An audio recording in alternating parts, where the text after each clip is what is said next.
Boa tarde, nossos internautas. Nós estamos iniciando mais um programa Desenvolvimento Sustentável em Debate.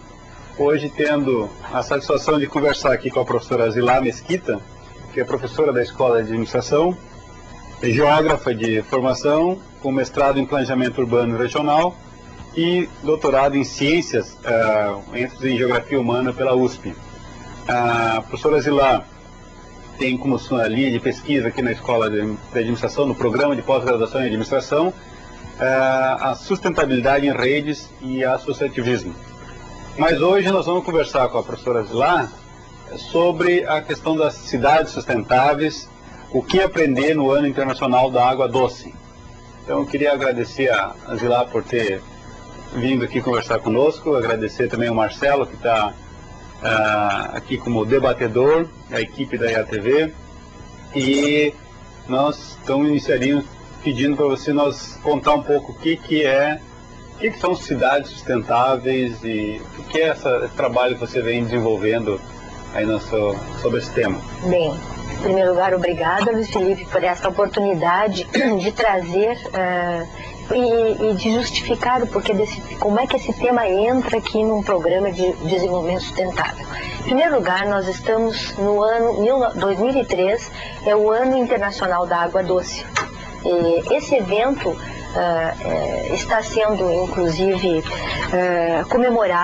foi comemorado agora durante o mês de novembro na Europa, mais especificamente na França, numa cidade que anualmente realiza um grande evento de cunho internacional que se chama o Festival Internacional de Geografia, na cidade de Saint-Dié-de-Vosges.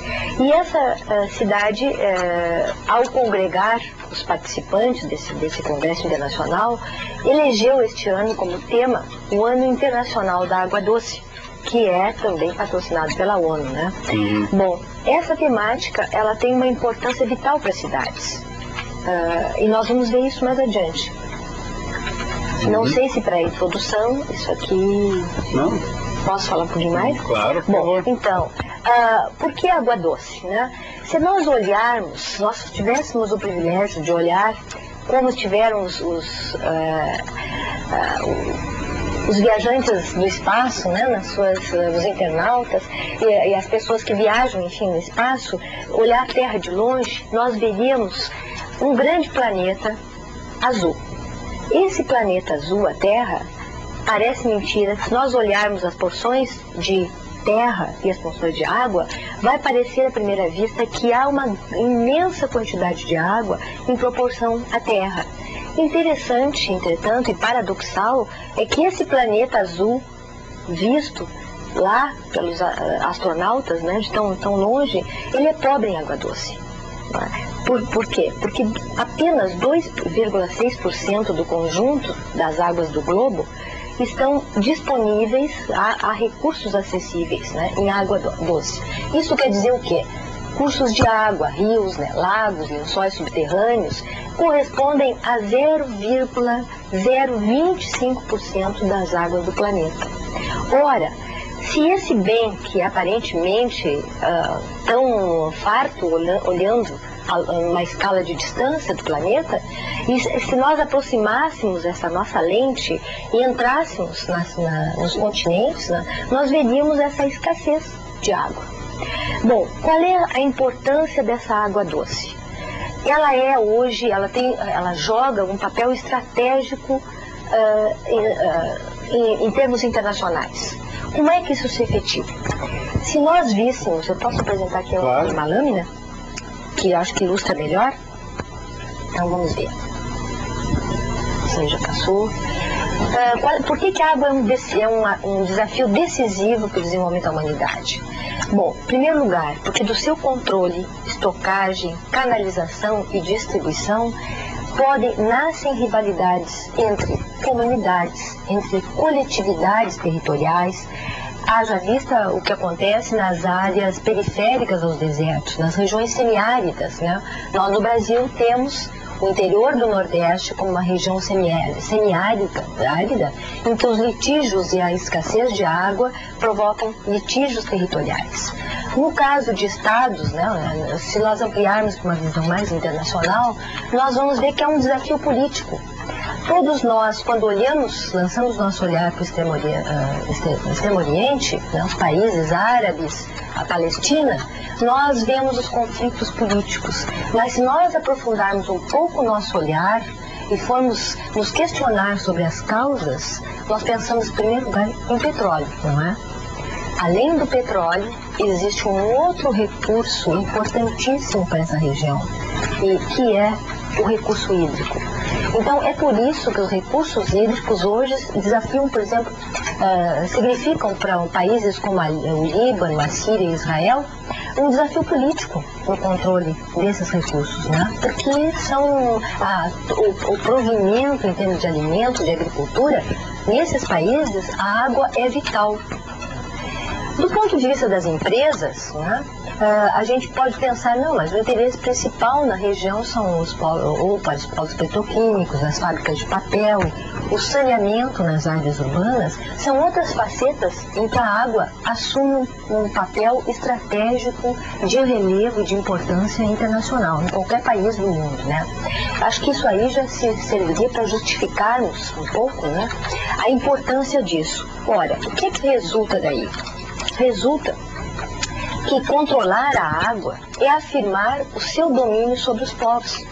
E em numerosos países, a água é sinônimo de poder.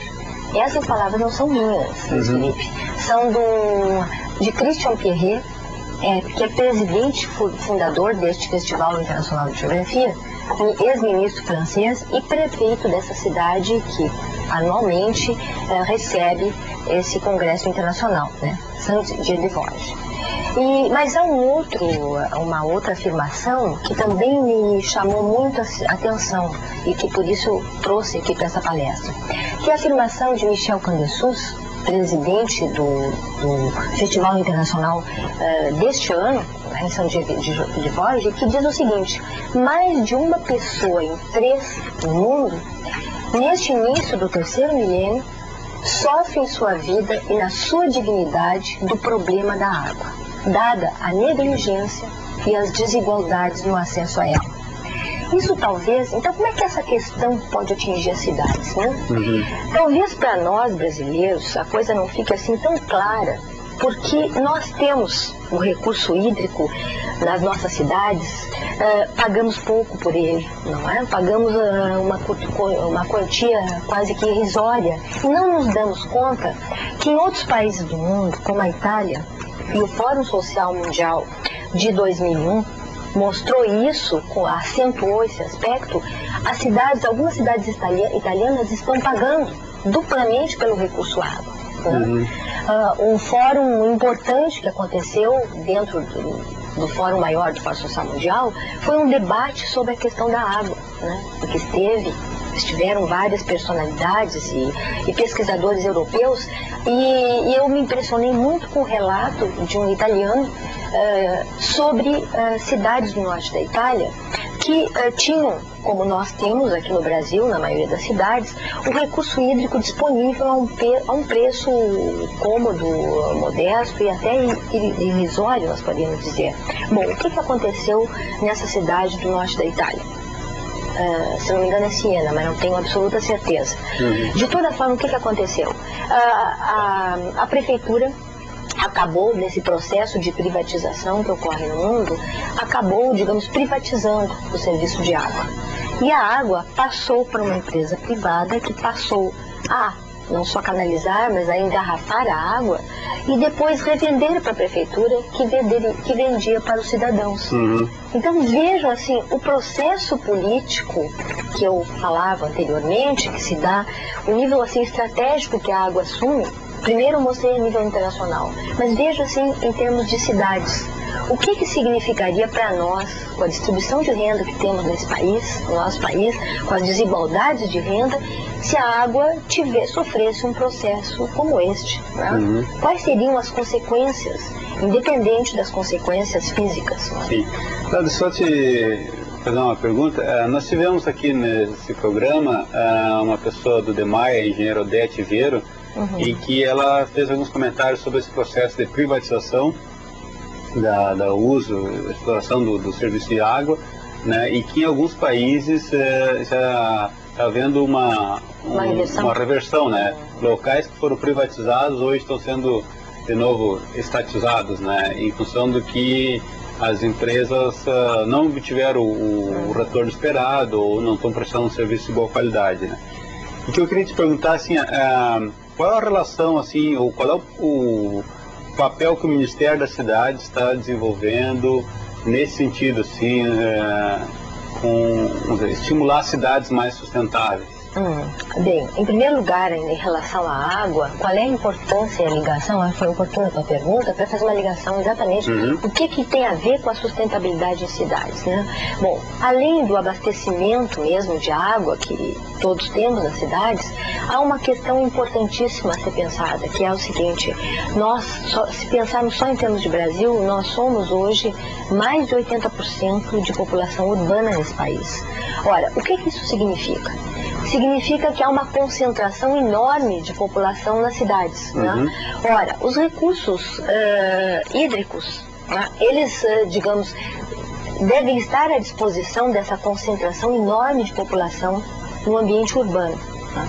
Bom, não apenas para o nosso uso, né, como para beber, mas também para o consumo em esgoto sanitário, e isso tem uma repercussão enorme em relação à nossa saúde, né? Por quê? Porque nós vamos ver, eu acho que eu tenho até um dado a respeito disso, mas eu posso voltar a ele. Eu acho que eu te respondendo o seguinte: o Ministério das Cidades esse ano promoveu em todo o Brasil, em todas as regiões do Brasil, o chamado Fórum das Cidades. E esse Fórum das Cidades era para ouvir os cidadãos em todas as regiões e locais quais eram as suas necessidades e as suas demandas em termos dos contingentes urbanos que habitam as cidades.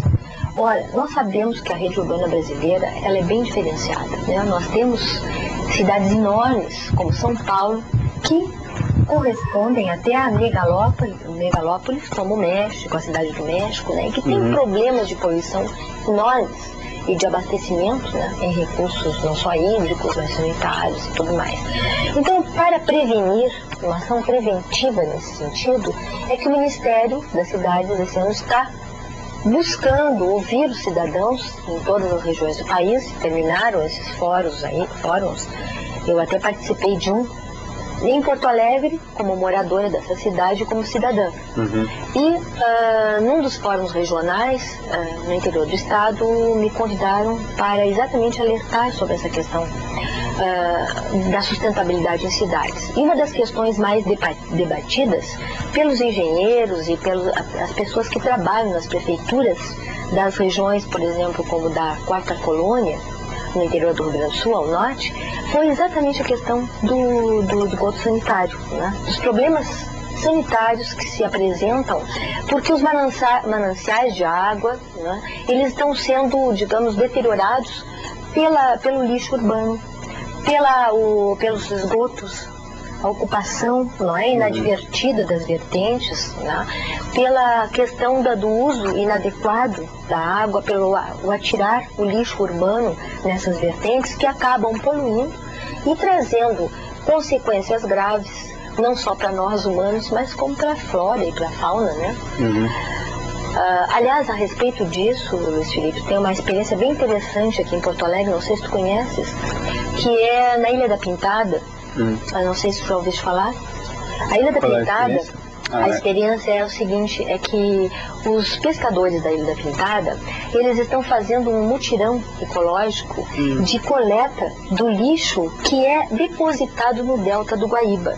Garrafas PET, enfim, todo o lixo. Então eles estão assim, na época em que não é possível pescar, né, porque legalmente não é possível, porque é o período de procriação dos peixes, então eles estão buscando uma atividade alternativa, que seria a coleta do lixo que é depositado não só por nós da região metropolitana, mas enfim dos tributários do delta do Guaíba, né, dos outros rios, Jacuíba, Cacaí, Grafatiaí, etc.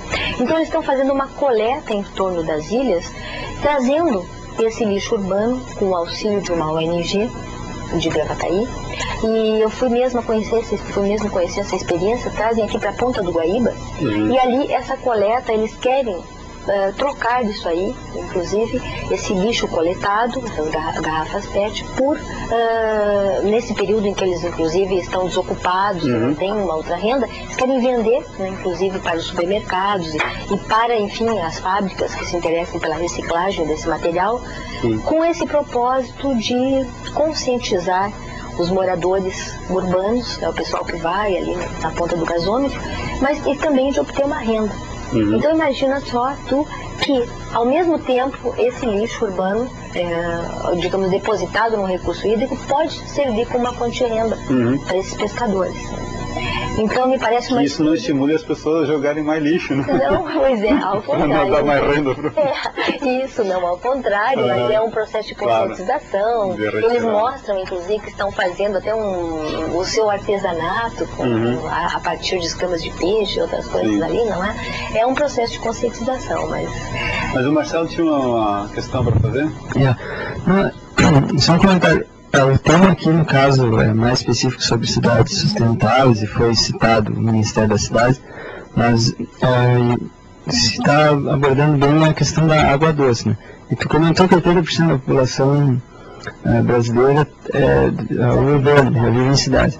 Mas ainda assim, grande parte do uso da água é, por exemplo, no meio rural, na questão da agricultura. Então a questão da água doce é uma questão que deve ser... ter uma atuação conjunta de vários ministérios, né? No caso aí das cidades, o próprio Ministério que a gente chama da Indústria, o Ministério do Meio Ambiente e o Ministério da Agricultura. E como é que tu vê assim, essa atuação dos ministérios?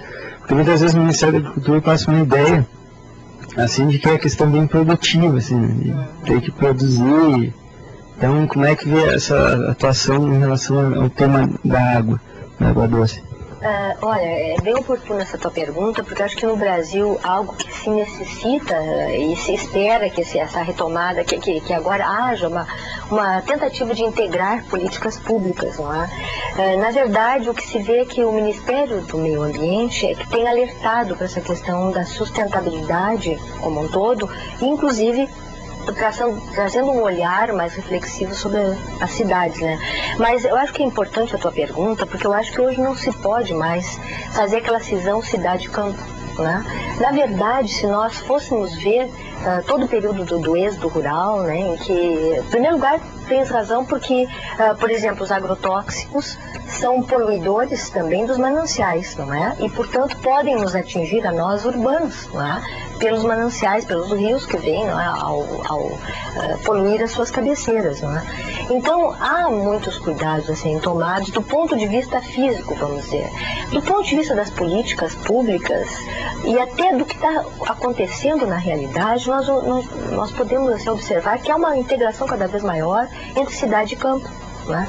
Há experiências assim de que se antes o êxodo rural era um forte componente, não é que ele deixe de ocorrer hoje, né? Mas esse contingente enorme de habitantes da cidade também está havendo, digamos que um movimento reverso. Claro que numa escala bem menor, mas está havendo. Que é, por exemplo, através de um turismo rural, quando o urbano, vivendo estressadamente, vai buscar um lazer de curta duração, não é? Nas áreas periféricas, enfim. Mas há, assim, do ponto de vista, eu diria, não apenas de um outro olhar sobre a agricultura, e o Ministério o MAPA, né, o Ministério de Agricultura, Pecuária e Abastecimento, o ano passado, por exemplo, lançou um edital bastante preocupado com a agricultura familiar, que é uma agricultura de subsistência, que nos abastece a nós, urbanos, né, e que também, afinal de contas, não é só aquela dos agronegócios voltados para o exterior, para as exportações. Esse setor é o setor, digamos, em que tem havido, o setor da agricultura familiar, uma maior conscientização em relação aos componentes de poluição que possam ocorrer, né? Então me parece que já é assim uma tentativa de integrar com aquelas políticas que o Ministério do Meio Ambiente tem tentado conscientizar há mais tempo, né? Não sei se respondi totalmente, mas a gente até tem alguns dados aí a respeito Eu tinha mais um comentário. A discussão sobre sustentabilidade sempre se fala em reduzir consumo, né?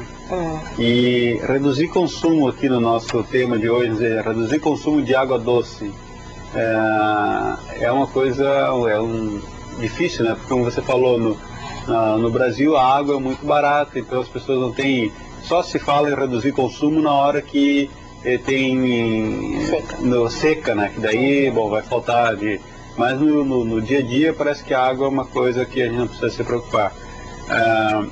Você tem conhecimento assim, de experiências que estão tentando reduzir consumo, tanto nas cidades, né? Tanto no uso privado como de indústrias? Olha, o que eu sei, Felipe, é que realmente não tenho me detido sobre essa área, mas experiências interessantes são aquelas, por exemplo, de um alerta, uma conscientização da população urbana de que, por exemplo, o bem que nós recebemos quando abrimos a torneira é uma água tratada. Esta água tratada tem um custo. Então, haveria algumas necessidades urbanas que cada um de nós, como cidadãos de nossa casa, não precisaríamos ocupar. Por exemplo, lavar o carro. Por que lavar com água tratada, né? Em que há, enfim, todo um trabalho do DEMAI, há um custo do Departamento Municipal de Abastecimento de Água e Esgotos, né? Então, por que usar esse tipo de água para regar o jardim, ou para lavar o carro? Então, poderia, ou até para uso sanitário, não haveria necessidade, né? Além da água de consumo próprio, para o consumo humano, essa sim necessitaria ser tratada. Então, se houvesse assim uma conscientização maior, isso é um aspecto, né? O outro seria assim de que eu não conheço bem qual é a política do DEMAI ou dos órgãos, enfim, de saneamento, de tratamento da água. Mas seria bem interessante que se pudesse fazer um uso discriminatório da água, né? Da água que se usa para consumo próprio e aquela água que é para um uso que não necessita de um tratamento. Isso baratearia custos, nos evitaria o que tu mesmo disseste, passar por experiências de privatização e de depois ter que retornar. Uma coisa que me impressionou muito uma vez que estive no Chile foi descobrir numa pequena cidade que os moradores eram os encarregados da coleta do pagamento da água. A primeira vez eu fiquei chocada, né? Porque é uma experiência que não estranha a nós, né? Nós não temos esse tipo de experiência, né? Então havia uma moradora lá daquela cidade ou daquele bairro encarregada de coletar dos seus vizinhos a taxa de água, né? E ela que fazia o controle, né? Todo ali, aquela família, tudo aquilo me pareceu assim chocante, né? E estranho. E hoje eu até me pergunto se isso não seria uma medida, por exemplo, até de conscientização maior. Por quê? Porque quando a gente está próximo, né, e tem uma possibilidade de interlocução maior com aquela pessoa que controla, talvez isso propiciasse uma maior consciência do uso que se tem da água, né? Talvez esse controle entre os vizinhos. E aí eu acho que tu me fizeste lembrar uma frase que foi muito difundida durante a Rio 92, né? Que era aquela de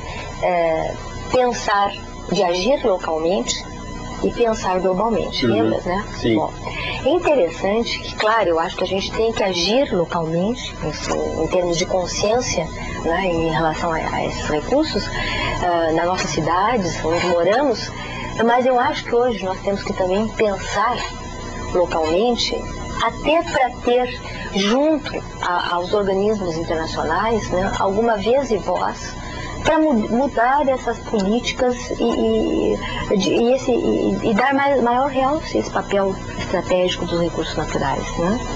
Porque, veja bem, não é só no Brasil que acontece isso, né? O recurso hídrico é um patrimônio da humanidade. As cidades, a urbanização da humanidade, ela é um fato irreversível, não só no Brasil, mas em todo o mundo. Então, há necessidade, sim, de que a partir que essa reflexão local possa chegar a um agir internacional, vamos dizer assim. E tu queres ver um bom exemplo disso?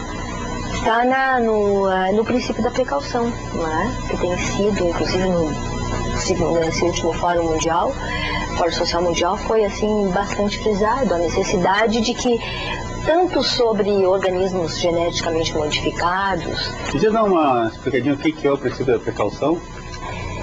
Digamos, parte do princípio de que quando não se tem certeza sobre alguma coisa, quando não há ainda suficientemente elementos, quando se faz um experimento novo, como é o caso dos organismos geneticamente modificados, o exemplo mais contundente é o da soja transgênica, né, no caso do Rio Grande do Sul, que tem dado margem a tantas controvérsias, quando não se tem pesquisas que comprovem ainda, a curto, a médio e a longo prazo, os efeitos sobre nós, os organismos nossos e dos animais, enfim, da flora e da fauna, quando não se tem certeza sobre isso, há a necessidade dessa precaução. Então, na dúvida, digamos, dizendo muito rapidamente, na dúvida, é melhor não usar. Não ultrapassar. Não ultrapassar os limites, né? Seria um pouco por aí, né? Então, eu acho assim que o princípio da precaução, se ele fosse considerado sob essa outra perspectiva, não apenas dos organismos geneticamente modificados, mas o uso da água, por exemplo, né? Seria importantíssimo que a gente tivesse essa precaução de saber como é que estão nossos mananciais, os lençóis freáticos das nossas cidades, que disponibilidade ou que grau de contaminação eles estão. A atenção de nós mesmos, porque nós não sabemos o que estamos ingerindo junto com essa água. Não é? Sim. O que isso vai causar sobre nós e, enfim, sobre as gerações que nos sucederem. Tem mais uma questão assim, você trabalha e fala sobre cidades sustentáveis e cidades biocidas. Podia nos dar uma explicada o que são cidades biocidas?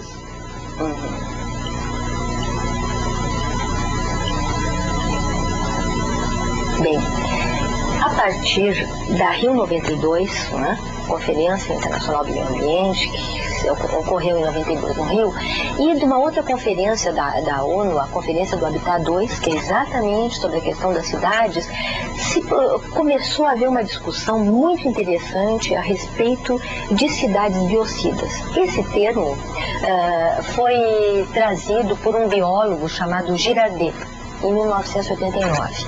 E a contribuição desse biólogo foi alertar de que as nossas cidades estariam doentes, seriam biocidas, ou doentes, na medida que o balanço energético entre o que elas produzem e o que elas consomem estaria desequilibrado, não haveria um balanço entre isso, né?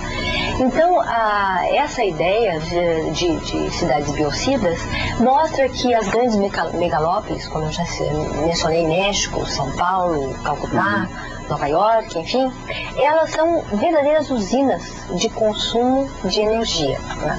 São cidades, portanto, energívoras, consumidoras enormes. Energívoras. Elas são imensamente e vê bem a importância disso, agora eu vou fazer a ligação com a questão do recurso hídrico.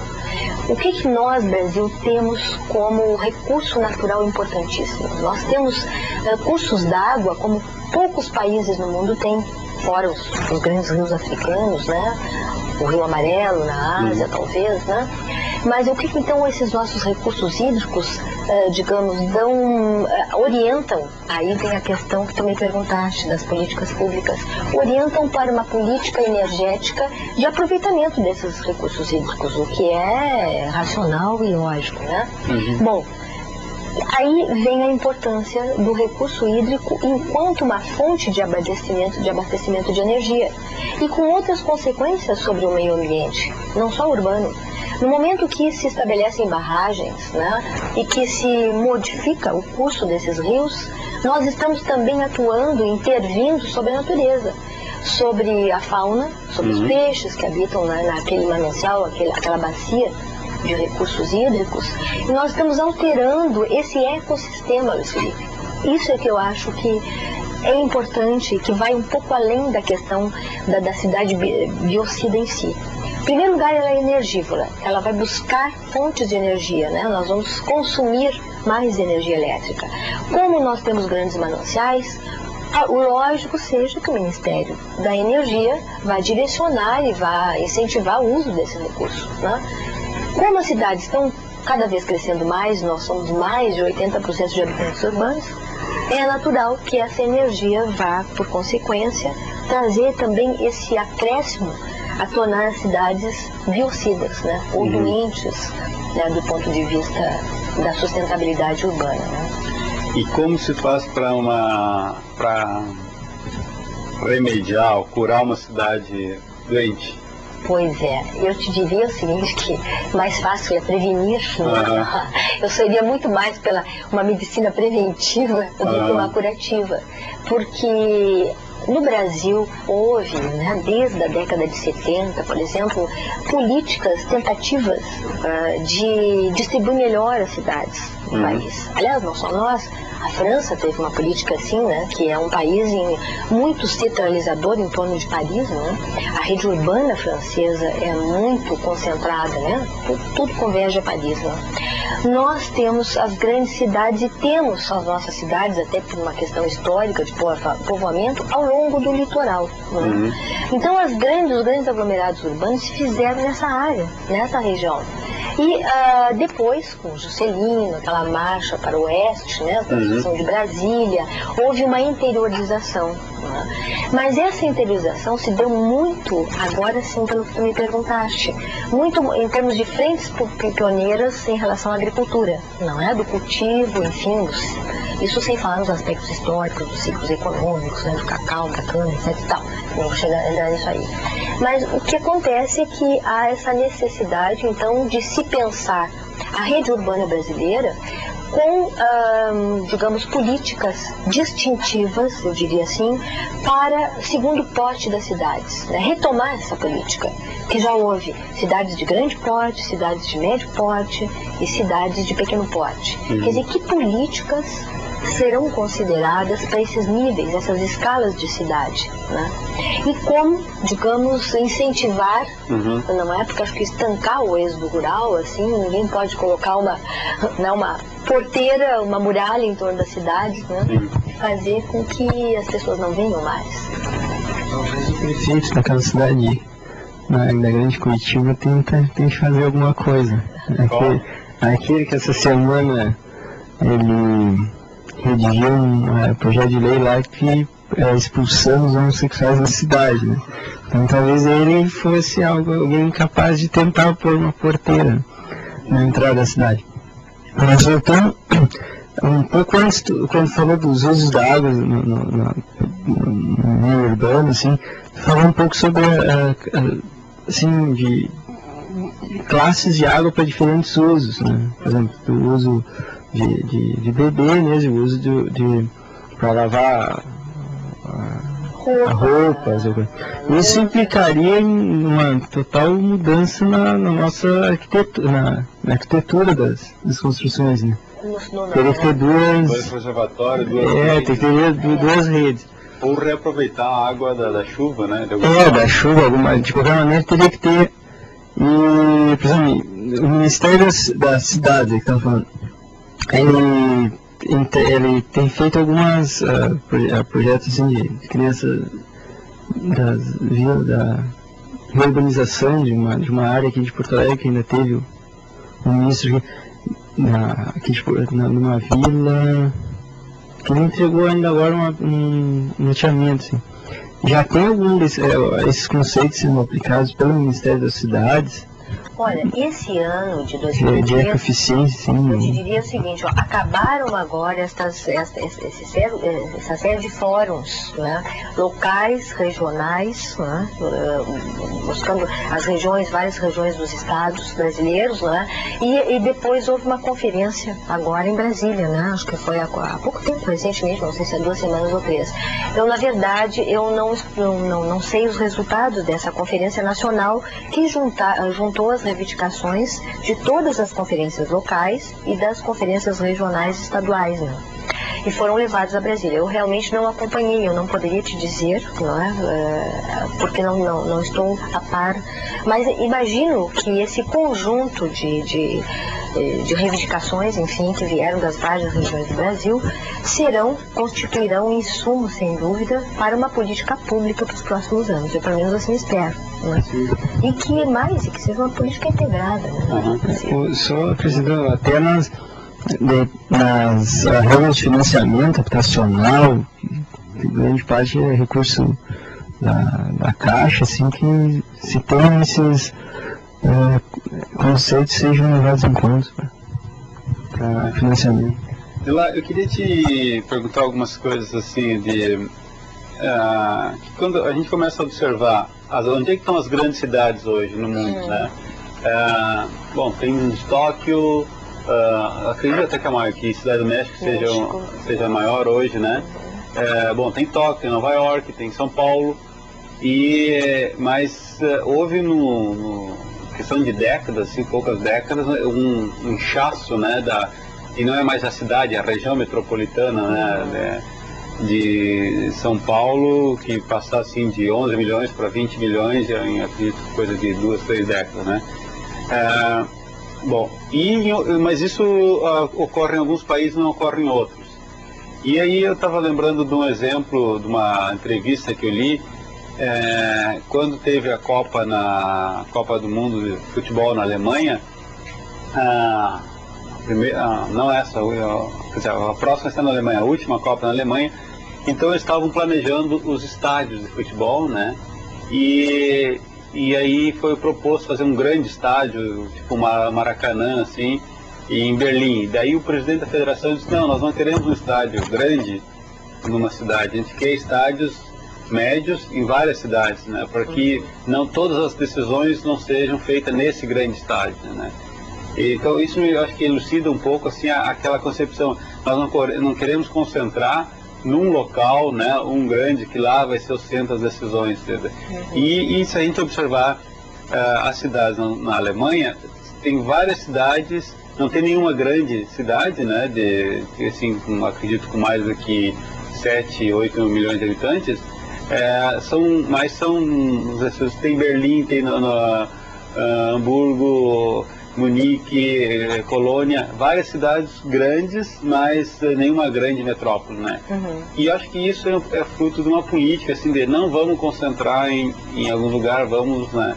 Então o que eu queria te perguntar, bom, isso não é por acaso que algumas cidades crescem tanto num país e em outros não, né? Na verdade, então, o que as cidades pequenas, médias, têm a aprender com as grandes? E qual é a perspectiva, assim, um cenário de... nós vamos ter São Paulo, Cidade do México crescendo eternamente? Ou você acredita que no futuro nós vamos ter uma certa...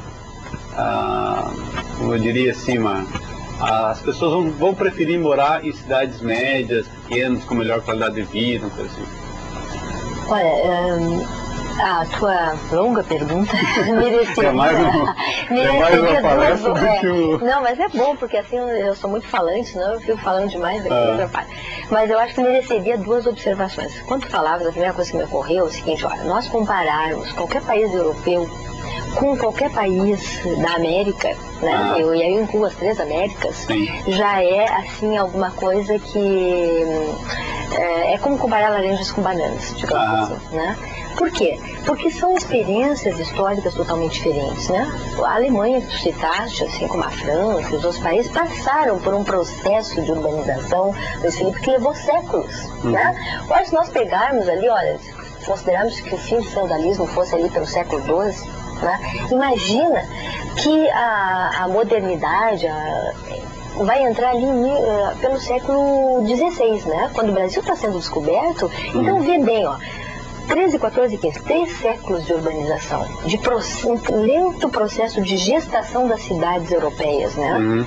Então que nasceram fruto de toda uma outra organização urbana, dos feudos, enfim, não é? Toda a criação dos estados europeus, que não foi o nosso caso, né? Nós, todos os países americanos, né, dos Estados Unidos até a Argentina, né, todos somos países colônias desses países europeus, e que sofremos, portanto, um processo de povoamento totalmente diferente do povoamento das cidades europeias, né? Então, essa pequena cidade, o que eu quero dizer, é fruto, a pequena cidade europeia é um pouco fruto desta gênese das cidades europeias, dessa vinda, dessa passagem do feudalismo para o capitalismo, né? Enquanto que nós aqui tivemos que nos urbanizar, repara só, nós temos 500 anos de Brasil, né? E olha o que nós temos, se olhares o mapa do Brasil, né? Ao longo do litoral, aquele conjunto de cidades.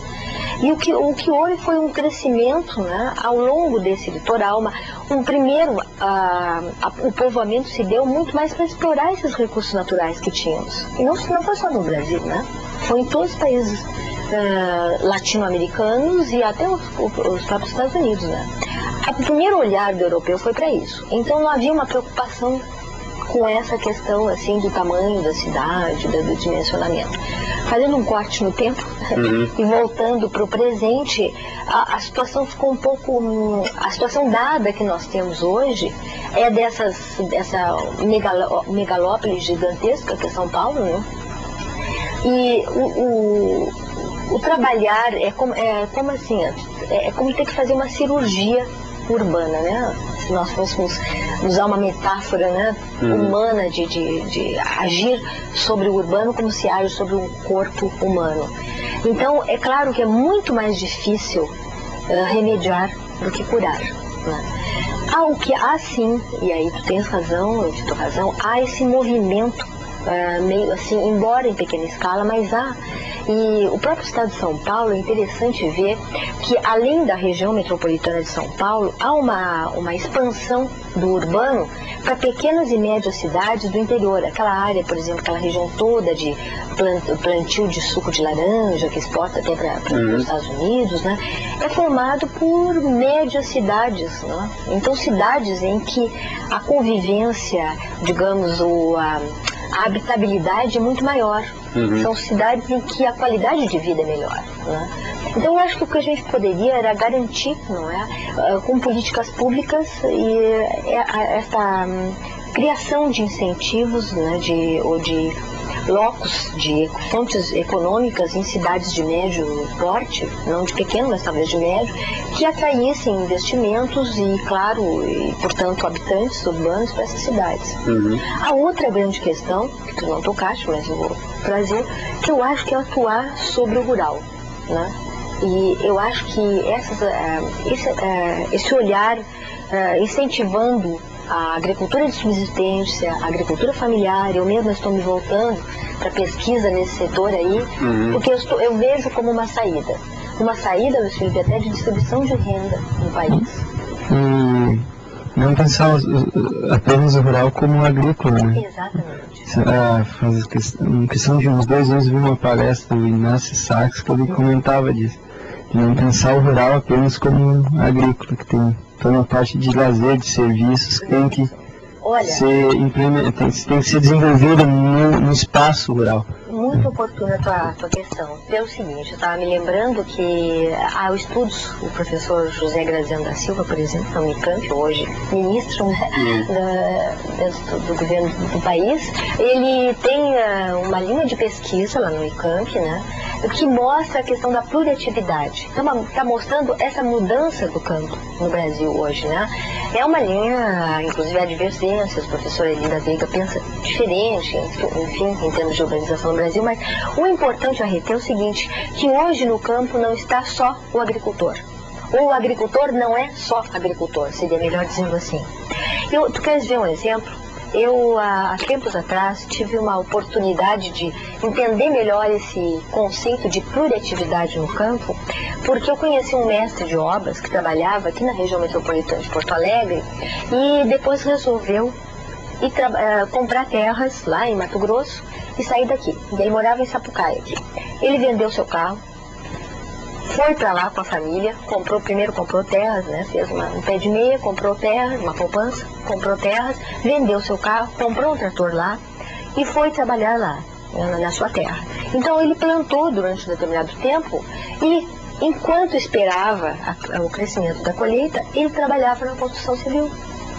Bom, o que acontece com esse exemplo? Eu acho que ele é bem emblemático dessas mudanças que existem no campo, né? Dos agroempregos e dos que eu chamo ecoempregos.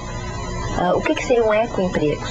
Seriam empregos voltados, talvez, para atividades turísticas, voltadas, por exemplo, para um lazer, né, para um turismo nos ecossistemas, que ao mesmo tempo que visassem preservar esses ecossistemas, trariam ao urbano a possibilidade de um outro olhar sobre a natureza, sobre o rural.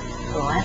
Então, por exemplo, já existem experiências dessas, de levar pessoas da cidade, cidadinos das áreas metropolitanas, aqui mesmo em Porto Alegre tem experiências desse tipo, né? De passeios turísticos de curto prazo, fim de semana, para conhecer o rural. Né? Ao mesmo tempo que nós urbanos nos desestressamos um pouco dessa vida agitada que levamos, a gente conhece um pouco. Então, essa interação entre o rural e o urbano está começando a acontecer, do ponto de vista social, dessa sociabilidade, e do ponto de vista econômico também, né? Que é essa da coletividade. O que me parece que uma das coisas que inibe as pessoas a morarem no campo, nas periferias, é um pouco medo até a insegurança, a violência, assim, porque nos Estados Unidos tem muito assim, das pessoas às vezes moram no subúrbio, né? O que é o subúrbio? Eu saio alguns quilômetros da cidade e ao longo das pequenas rodovias, né, ou às vezes se faz nem é condomínio, são casas mesmo que estão sendo construídas, a pessoa mora no campo, no meio do mato, né, às vezes tem um lar, só que ela sai e volta para casa, né, não tem essa insegurança, ir numa casa sem muros, sem coisa assim, então não tem essa insegurança de, eu morar no meio do campo, eu posso ser assaltado. Por exemplo, a situação aqui no Brasil me parece que o próprio fato de morar em casa, né, nas cidades grandes, está cada vez sendo um problema. As pessoas estão indo buscando lugares mais seguros, condomínios fechados, apartamentos, assim. Então, essa dificuldade que você fala, assim, essa possibilidade de integrar mais o campo não ser só o agrícola, ser um local que eu possa habitar, turismo, serviços, né? Me parece que no Brasil não ficaria prejudicado em função disso, de uma certa insegurança de morar no campo? Bom, o agroturismo, ele é feito para o habitante da cidade, né? Então ele continuaria morando na cidade e ele iria, digamos, nos seus momentos de lazer, né? O que se diz hoje em termos de turismo, que cada vez mais a tendência é para o turismo de curta distância, né? Porque os tempos são curtos para nós todos, né? Então seria a saída no fim de semana, até porque o urbano, nós habitantes urbanos, nós temos uma visão assim meio idealizada do rural, né? Aquela visão bucólica, que tudo é maravilhoso, lindo, não sabe o que é trabalhar numa enxada todo dia, não é? Produzir sem agrotóxico, tem que estar cuidando todos os dias das coisas. Imagina um ambiente sem odores, né? Chega lá, empurrar sem nenhum borrachudo te picando, né? Então é uma visão assim um pouco ascética, né? Que nós temos e um pouco idealizada do urbano. E o que eu, enquanto falavas, eu lembrei de um filósofo francês que eu gosto muito, né, que é o Henri Lefebvre. E Lefebvre escreveu um livro chamado O Direito à Cidade. Então, o que eu te diria é o seguinte: com esse processo de urbanização que temos, eu acho que seria, assim, irrealista pensar que os urbanos se deslocariam em massa para pequenas cidades, até mesmo que o governo assim o incentivasse, né? O que eu acho é que, sem querer ser pitonisa, né? Minha bola de cristal está de férias, eu diria assim que eu acho que o oportuno seria se pensar que todos nós queremos mesmo morando numa área rural, nós queremos os confortos que a cidade proporciona, né? Então esse direito à cidade. Viamão é uma das cidades que traz conforto. Quem? Viamão. Ah, Viamão. Tem outra qualidade De vida, isso. não gosta, realmente tem esse esquema, né? Fim de semana fica lá. Vem para Fortaleza Então, Silvia, foi oportuno tu lembrar disso, porque eu estava me reportaste a outras experiências. Eu me lembro que uma coisa que me chamou a atenção no sul da França, na região da Côte d'Azur, né? Entre Nice, aquela região toda, existe o que se chama as regiões de segunda residência, as áreas de segunda residência. O que significa isso, né? São pessoas que primeiro começam, o urbano que mora na cidade, no coração da cidade, agitada, da cidade grande, e que vai para a periferia e volta, né? Vai lá e passa. Depois começa a haver um processo interessante, que é das pessoas se fixarem nessas chamadas segundas residências, que é o sítio de lazer, né? Fim de semana, acabam vendo que a qualidade de vida é muito maior nessas áreas, acabam morando definitivamente. E aqui no Rio Grande do Sul a gente tem também uma outra coisa, os aposentados que vão morar definitivamente na praia, né? Tem a sua casa como segunda residência ou o seu apartamento na praia e vão para lá. Quer dizer, mas não deixam o privilégio, como diria o Lefebvre, do direito à cidade, né? Então, esse é um segundo exemplo que tu trouxeste, de Viamão, bem ilustrativo, porque se está a 30 minutos do centro, né, de uma cidade com todos os confortos que Porto Alegre tem a oferecer em termos de cinema, de teatro, de lazer, enfim. Isso. Então que há essa tendência realmente, ela é mundial, né, de habitar essas periferias em busca do conforto, de uma melhor qualidade de vida nas periferias.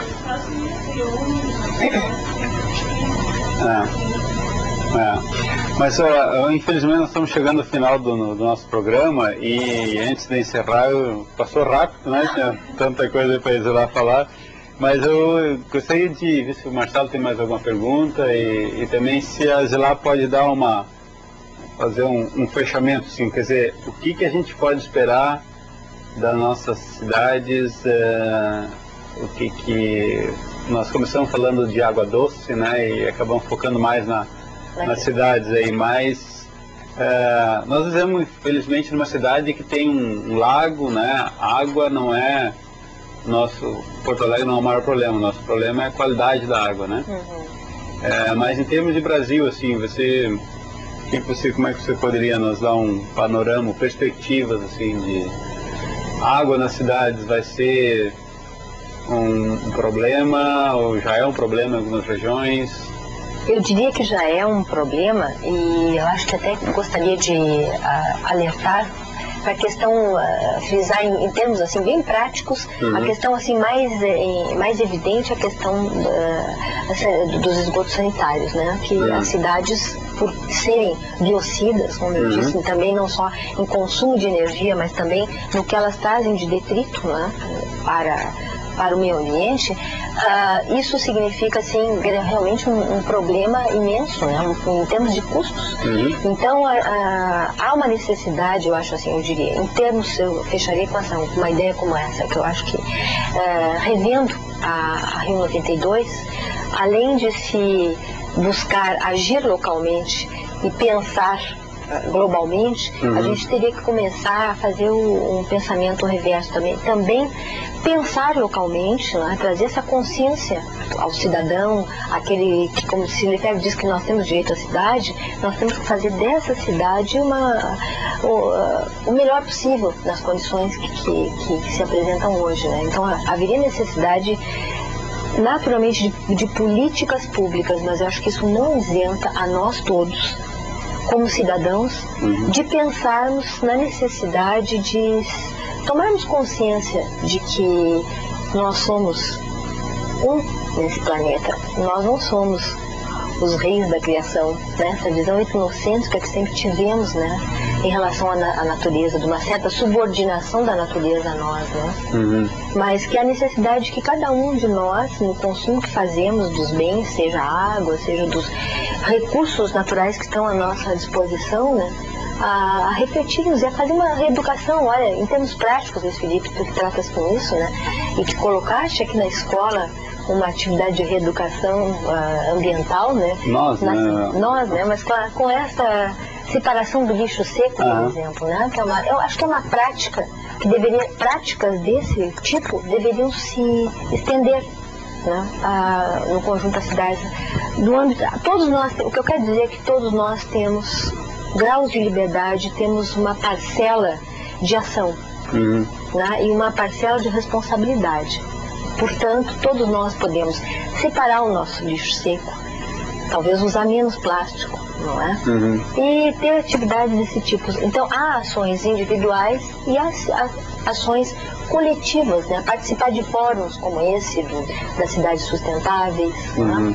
Levar as nossas reivindicações para os organismos, né? Através das nossas associações de classe, enfim, não é? Ter uma atuação maior, acho que é uma das reivindicações. E buscar, assim, um controle das políticas públicas. Acho que nós temos que estar alertas. O que está se fazendo? É o que nós queremos? Seria talvez isso. Tá ótimo. Então, a gente gostaria mais uma vez de agradecer a professora Zilá Mesquita, da Escola de Administração, e acho que foi uma conversa muito interessante. Esse tema a gente já abordou aqui no programa, mas cada pessoa que vem sempre tem um olhar diferente, né? Novas contribuições, e certamente a gente vai continuar conversando sobre isso. Eu queria agradecer a participação de todos e convidá-los para o próximo programa, sexta-feira que vem, no mesmo horário. Nós ainda estamos com a programação indefinida, mas provavelmente a doutora Luísa Chomenko venha conversar conosco, né? E então ficamos hoje encerrando aqui e convidando todos para o próximo programa sexta-feira que vem. Muito obrigada.